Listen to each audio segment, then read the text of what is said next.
เราสำหรับการถอดกระหน่อยทางทีมของเราเนาะที่นำเอาช่วยงานบุญอะไรจนสิ้นเลยแล้วบอกทำในรวมเลยเข้ามาชอบในกอง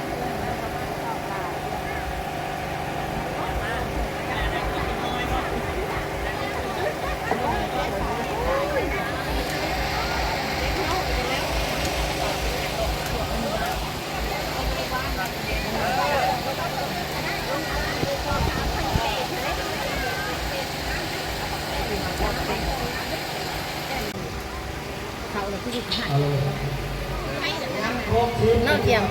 อีแม่กระตุ่นเนาะมันเต็มมันเต็มลุกแม่มันน้อยมันเต็มไดมันเต็มลุกบอกแม่นั้นมันเพื่อนกำลังเฮียนวะดูไรเนี่ยว้าวมาห้องไปกันโน่นไม่ตื่นไปถึงห้องเอาเขาก็เข้าใจเราหลายเลยมันเป็นวันเราก็ได้ประกอบส่วนเป็นเงินอยู่60 บาทโนยังของเราแม่เป็นเด็กชาว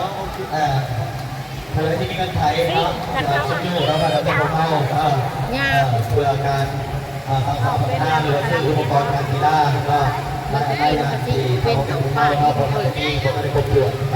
เพราะฉะนั้นเพื่อให้ความสะดวกสบายของในบ้านเมืองของเราอาศัยคนในกลุ่มเดือดอยู่ที่นี่เรามีท่านเจ้าอธิการวัดกับเพื่อนให้ก็สมอยู่กับผมส่วนเปลี่ยนน้ำสุขวานราคาเป็นขนมอีกจำนวนหนึ่งเราก็ผลใจหลายๆทำหลายๆยุทธหันก็มีทั้งเป็นเงินจำนวนหนึ่งนะก็เป็นเงินอยู่เศรษฐกิจเพื่อเป็นความสัมพันธ์นะของบ้านเมืองของเราของการศึกษาคือก็มาเอาไปเห็นหลักกอบเมียนกอบเมียนสักเห็นก็ต้องมีผู้ประกอบส่วนก็คือผมต้องในงานจะเที่ยวก็ต้องการประกอบส่วนเป็นเงินอยู่40 บาทก็มีทั้งเป็นกล้วยก็เพื่อการประกอบส่วนเป็นเงินอยู่10 บาทเลยก็ต้องเข้าใจหลายๆของในประธานจุดไหนมาในแต่ใดก็มองให้ถึงในเคยมันทำมาหน้าคล้ายก็ค่อยดูไปในได้ทำน้ำใหญ่ได้กระตาเขาก็ทำเป็นเงินขายก็พอได้พวกกำไรเฮ็ดหน้าก็พอให้ได้เขาให้หลายเด้อมีงานมีนักประชุมเราชาวบ้านมาต่างของเรากับผู้ที่เพื่อหาประกอบส่วนอะไรๆจากที่เราเป็นเงินบาทก็มีอยู่1,070 บาทครับกับเงินปีนะครับตกอยู่ประมาณ860 บาทต่อปีครับขอบคุณครับหลายๆครับขอให้บรรดาผู้มีสุขภาพดีสื่อได้ขายมาถ่ายรูปตอนรับปีใหม่ให้เป็นสิ่งดีๆภายในสิ่งดีเป็นประการหน้าเพราะฉะนั้นเพื่อเป็นการรักษาเสียงกับพอเห็นเซิร์นทันตาหนาขึ้นมามอบของรางวัลหรือว่าเป็นเงินสุขอยู่ในรางวัลที่เป็นของเราพอเห็นเซิร์น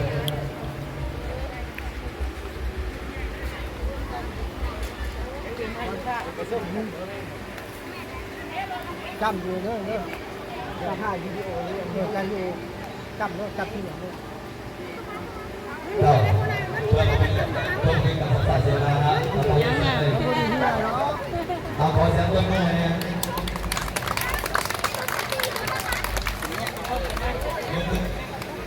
ขอบ้านเลยขอรางวัลถ่ายรูป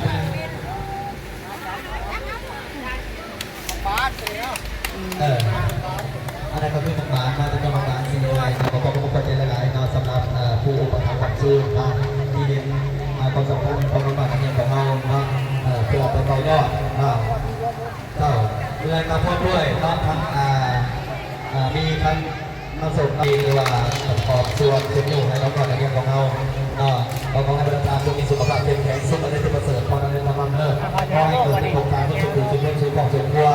ขอให้ประชาชนจงมีผลสำเร็จต่อที่ทำงานขอขอบใจ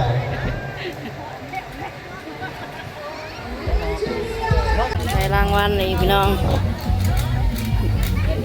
นักบ้านแล้วก็ขนมน้ำ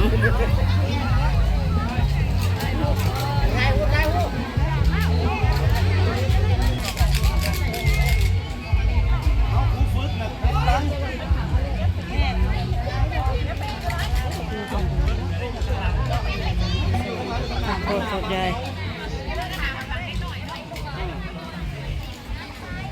พร้อมกันเลย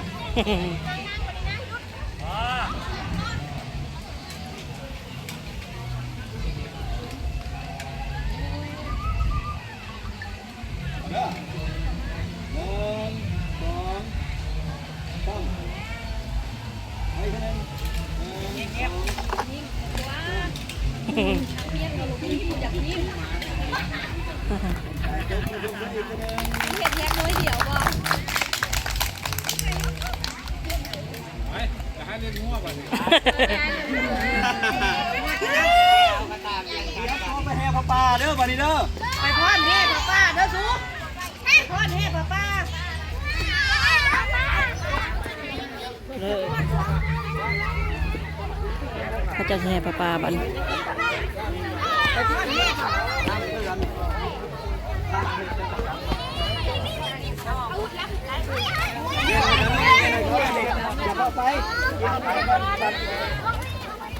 นี่มันกินน้ำน้ำคู่นี่ลูก วันนี้ต้องเงินมันนี้จะพ้นจำนวน19เอาเงินจำนวนนี้นะไปปัน9,000เหลือนั่น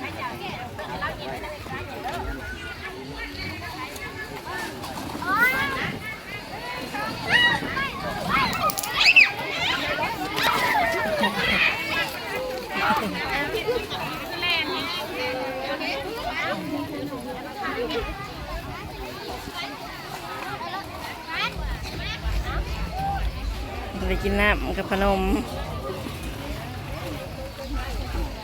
ไปพ้นแห่พระป่าพ่อก่อน อันใดอาจจะได้ไปลม ไปกันระวังแดดมาเด้อ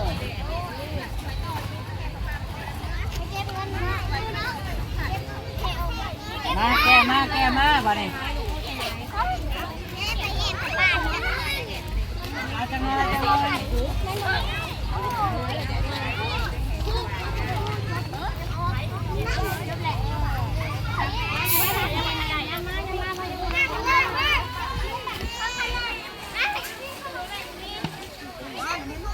เปลี่ยนเงินน้อยมันจะได้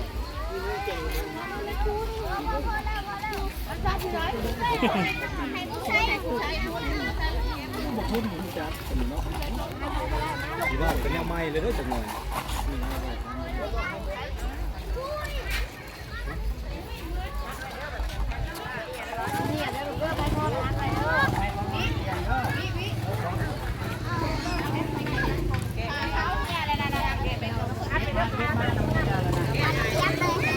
โอ้ยเราได้ติดขนาดเบิ้งไงก่อนบ่ดู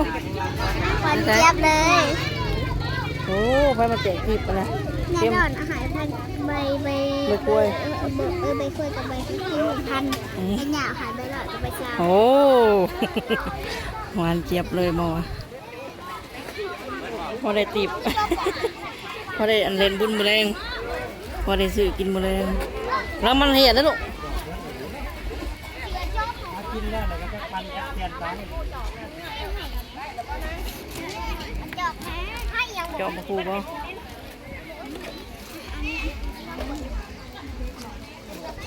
ใช่เบิ้งไม่ไรจงบ่ได้ยังไงอ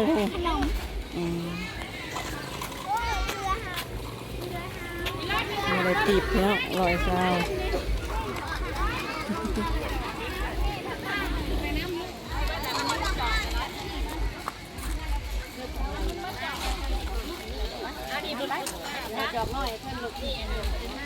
เดี๋ยวมันจะออกไม่ได้แม่จะออกให้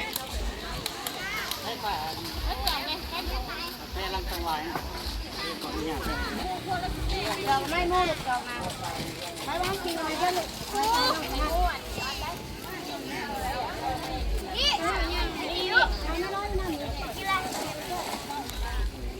คู่เป็นเสือ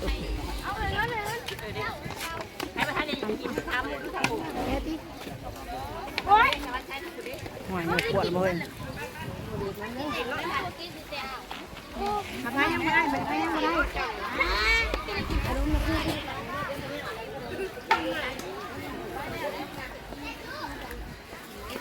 เพื่อนกันแล้วเลิกปลาอะไรพี่น้องพากันทับรางวัลเลย สิไปเฮือนครูต่อว่าซะจะไปยังบ่เลยบ่เลยสิตามไปเบิ่ง